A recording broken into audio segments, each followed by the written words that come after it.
so pi ulanau nu le pa ho zo sikoma nge anom na ka hinein hi chu thildang he poin hi chu lai ngai lut rehabilitation center muna it hinman be sadahis kangpo pe district muna he tuni ni sim som ni la khana ko na ni sim som ni la nga chan pathen tho a ki poi hoina ding hi ji chun hi chi kem hi lol hing ta pathen zala itaw naw zala lol hin thein dingin ule naw nu le pa ho hi han lang hi chi ngai lut rehabilitation center muna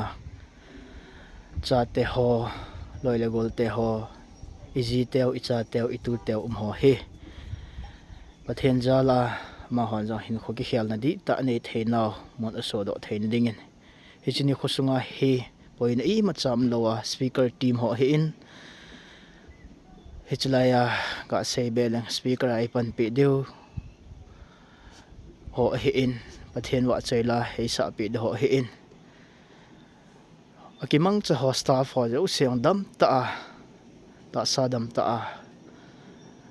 akiman cha theiwa thule la jong hi na bang ta ya theina nei wa mo de ngal thagau lam mit ha do na ke chi ta nei theina ni kho le phat ho hi theina dingin na phat man lu ta ucha hi chi lol hen theina dinga taw na hung pang thei chi dingin annamu a anangaya an zo zo si tem na ka he nei we silai he apam he in sung them cha na weu hitin silai aku na he ke lut na he in silai a he ke lut na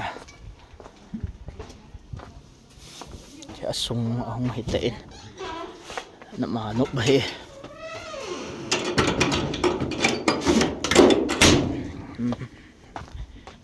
silai we office waiting room ti de hong he chlai he thopi ma jing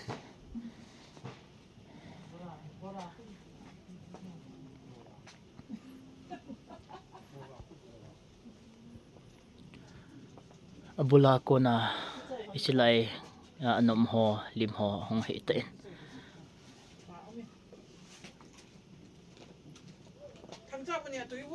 ole e henge no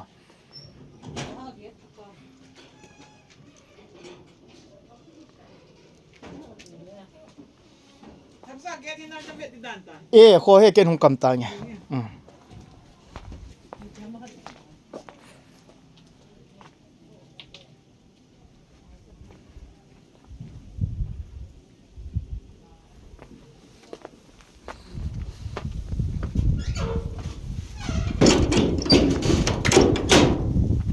sung lang ke khop na ho ma ho hislai mo na am ho na ve hoten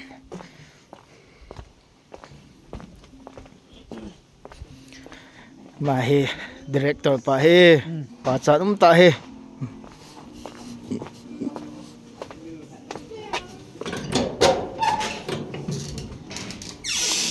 kai sung he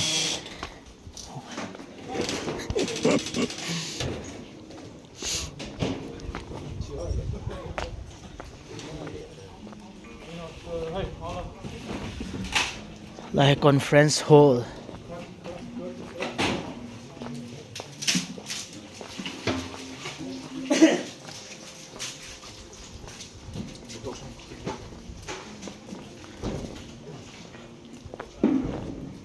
num la he o ki pa me dam hina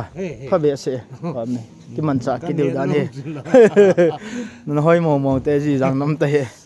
phai tu chu nom ta ki mang ken che dam na pa me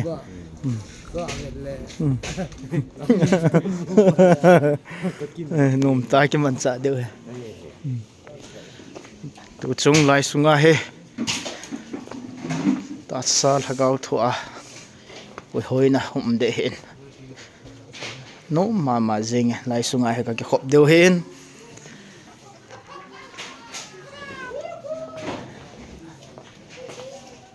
ichi lainat pina hu hing kem kitin speaker evangelist paukai counselor evangelist sim pathin wa choila isa pedio artist nunga zojam kem director chile ke kahung hita in che lol hing ta kimang cho zo se kem par hon zo ta sal hagawa ki khel na ki chi ta nei wa in sunga dinga mun pe chapa jipha so do theina diwa taw na wa chi lainat pina kem hu hing kem chi lainat pin hu hing kem he no zo si za la lol hen thein lol hen nai mu theina diwin taw na hong pang jing dingin so pe na ho zo si tim na nge na ka hin nei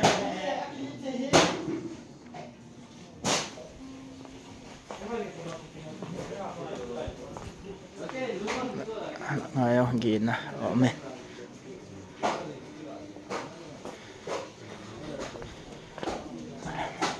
ayo ha pa pium ta he so ta te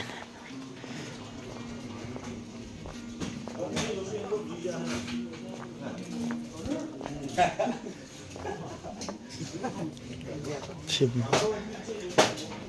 gina he anh neo ta nó đủ hả na phải cái pháo này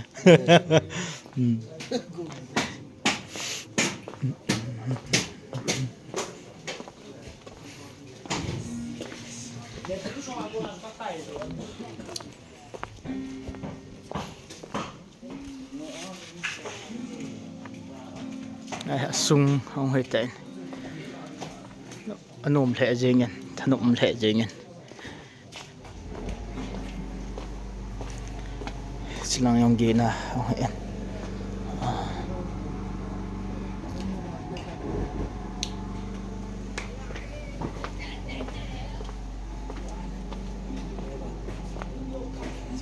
nói mong tê gì dám tê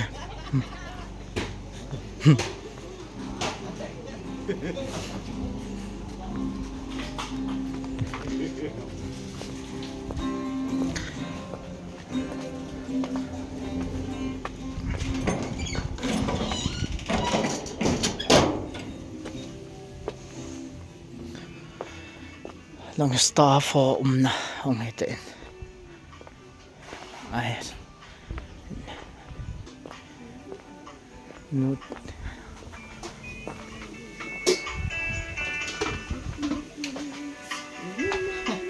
anh khéo kỹ sợ lắm nôm chị ta tu chunga la sa thêm ta inam sungwa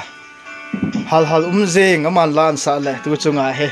wang phat umen pakeman cha khom ke deu hen thano the jinge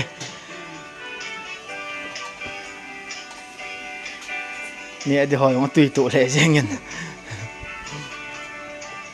ni adi hoi so ready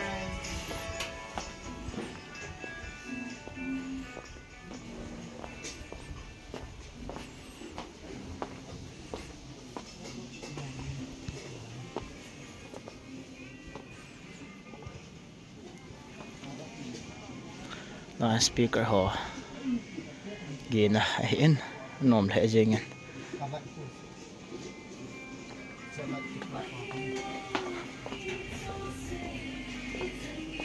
beong le lol hing ta pathen ma puina jala chini khosunga boina amlo na dingin tawna hakingai chat bongin za phachan hichi anabe ho zo si anangai ho zo si in phachom cha yong le taw nawa hin gel do devin a chaina pen ngai na tim na kai nei ka ki pa e pathin e umpi taw hen